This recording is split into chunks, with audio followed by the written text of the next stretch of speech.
Rashi tells us that whenever Hashem is described in the Torah as Elokim, that is Hashem's attribute of judgment. Whenever the word Hashem appears, that is describing Hashem's attribute of mercy, of Rachamim.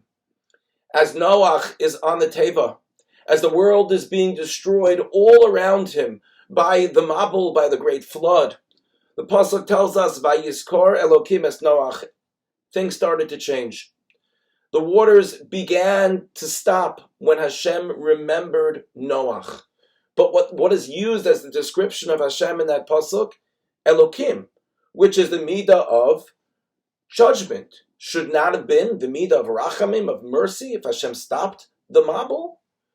And so Rashi explains that it was through the tefillah of Noach, through the prayer of Noach on the Teva, that Hashem's attribute of judgment moved aside and the attribute of rachamim, of mercy, came and took over.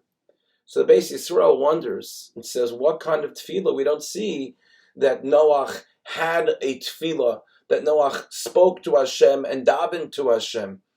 And he explains based on the pasuk, Leiv nishbar v'nitkeh Elokim lo sivzeh, that when there is a broken heart, Hashem never turns away from a broken heart. When Hashem sees the pain, the suffering that a person goes through, Hashem does not turn away, and that within itself is a tefillah, is a prayer. And the pasuk tells us that Vayishaer ach Noach, that when the Mabul came down, when the flood came down, Noach was left. And Rashi says he was left alone. What did it mean he was left alone? That deep inside, Noach realized what was happening around him. The world was being destroyed, and Noach was pained. Noach's heart was broken, that the world was being destroyed. And so he says, the Beis Yisrael, that Hashem saw the heart of Noach, saw it was broken, saw his suffering, and that within itself was Noach's tefillah. And Rabbonim explains with the following mashal. Imagine a person who is impoverished and they come to get money from someone who is wealthy, but they decide they're meeting this important wealthy person. They're going to put on clothes of business attire, and they come to the wealthy person, and the wealthy person doesn't recognize them and doesn't know what they want, so they have to explain their whole situation to this person in order that they can get money from the wealthy person. If the person had looked like an ani, looked like a poor person, they would never have to say a word. And so he explains the same thing when it comes to us and HaKadosh Baruch Hu. When HaKadosh Baruch Hu sees our heart that is broken, when HaKadosh Baruch Hu sees the suffering of Klal Yisrael, when he sees the pain, he understands that that within itself is a form of tefillah, is a form of davening. And so when just as Hashem saw the pain of Noach as a tefillah, one would think as well, and we're confident that Hashem sees the pain of Klal Yisrael during this difficult time, the hearts that are broken, the clothing which is torn, the families that are destroyed.